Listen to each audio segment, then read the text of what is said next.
Let's go over how to properly braid your horse. So we have Danica here who has a very long mane, and in the summer it gets really hot underneath here and she gets heat rash. So I have had to come up with solutions to keep her mane off her neck without it breaking. What I'm gonna do is I wanna section out the hair into probably smaller pieces than you think. In her case, I'm gonna go for a little over a thumb. I don't want it too small, but I want them to be even. So I'll probably start with maybe that size as I go down. And the most important part when you're starting a braid is to not get it tight at the top. That's why it breaks out. The horse gets itchy, they rub up here, and then they rip the hair out. So the first 2 inches need to be fairly loose, very loose, and then you can have it tight all the way down from there.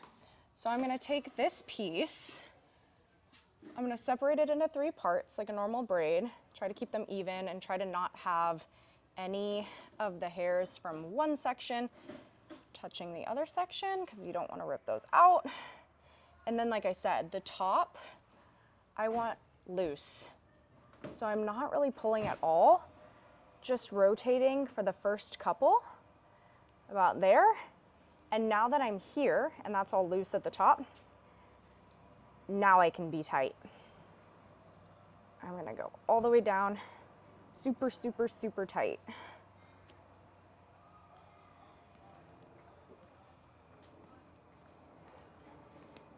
And again, just making sure that you're not catching any of the hairs in the pieces. And I wanna make sure I'm not pulling either. So holding the braid kind of up, not pulling down like that. Because again, we're looking for longevity and to keep as much hair as possible so that they don't rub or rip these out. And if you do a good job, these can last you for 2 weeks.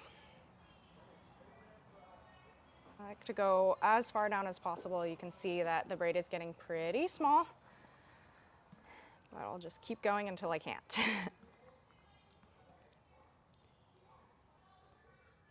All right, I think that's about good. So then I'll add in my rubber band. Some people like to use tape because they feel it pulls out less hair. I have not been able to get tape to stick, so I like to just do rubber bands. Okay, perfect. So there's braid number 1. And then as I go down, I'm probably gonna make them a little bit bigger because I don't necessarily wanna do 100. And then I'll take the next section, probably about that size, which is about the same, but there's more density in terms of the hair, so it may end up looking a little bit bigger, but the idea is to have an even amount of hair. Okay, I'm gonna do the next one, and if you find that the hair gets in your way, you can use like a clip or something to pull it out of the way, but I find that her hair typically is okay. I'm gonna do the same thing with this one. Separate the hairs, try to make them even, and again, loose, loose, loose at the top. And now that I'm about here, I'm gonna go tight. And I don't wanna be pulling down. I wanna keep it raised off her neck and almost like you're pulling upwards. As you can see, they look actually pretty even though this was maybe a little bit more hair. And I'm gonna keep going down again, kind of as far as I can go until it's just so small that it makes sense to tie it off. You can get pretty small. That's about as good as I can do.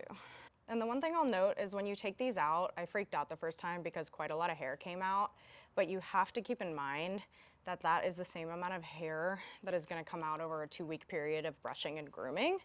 So it just comes out all at once, which is why it might look very scary and like you've ripped all your horse's hair out. You haven't. Okay, so there's the 2. I'm gonna go off camera and do the rest of the braids so that you can see the final product.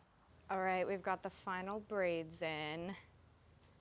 Nice and even all the way down, nice and tight where they need to be tight, loose where they need to be loose. And you can see how much further off her neck they are versus having that entire mane down when it's super, super hot out. And that is how you do braids.